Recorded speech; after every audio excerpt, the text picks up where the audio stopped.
बंधुगण नमस्कार। जय भीम, जय संविधान।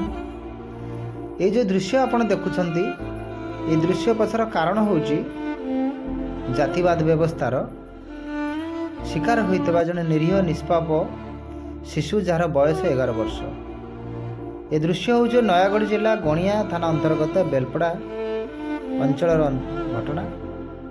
जड़े निरीह निष्पाप शिशु जार बयस मात्र 11 वर्ष, पंचम श्रेणी पाठ पढ़े, स्कूल निर्मित थिबा स्कूल पायखाना जावाई शिक्षयित्री बारण करने हेतु पिलाटी बाहर को पायखाना जाइए एवं एक खाल पड़ी तार मृत्यु हो, जद्वारा कि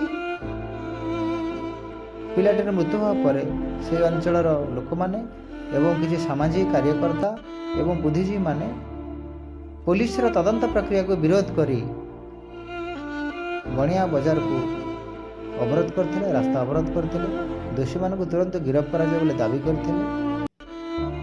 यार मुख्य उद्देश्य प्रच्छद पटर उद्देश्य हूँ भारतर जातिवाद व्यवस्था। परिशेष एसडीपीओ महाशय थाना अधिकारी सहित आम जो मैंने सामाजिक कार्यकर्ता थिलु आलोचना होता। एसडीपीओ महाशय थाना अधिकारी प्रतिश्रुति देते दोषी जी भी हूँ कठोर कठोर दंड विधान करा मात्र ये जो मृत्यु पछरे रही मुख्य कारण हूँ जाति व्यवस्था। जो मैंने कहते आम समस्ते हिंदू, आम समस्ते भाई भाई, तो चिंता करंतु जो जड़े दलित वर्गर पिला को पायखाना मना कर समस्ते हिंदू एक हेबे किपरि।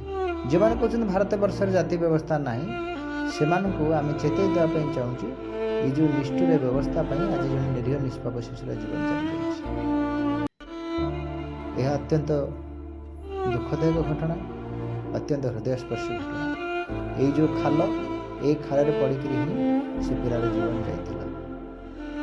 निरीह शिशुटी बाप माँ गोटे पुओ एभली मृत्यु को कहीं भी सहजरे ग्रहण कर जहाँ भी हो आम समस्ते से दुखित एवं मर्माहत। ये जो निष्ठुर जाति व्यवस्था जे पर्यंत समाज रे थिबो से पर्यंत भारत वर्ष एक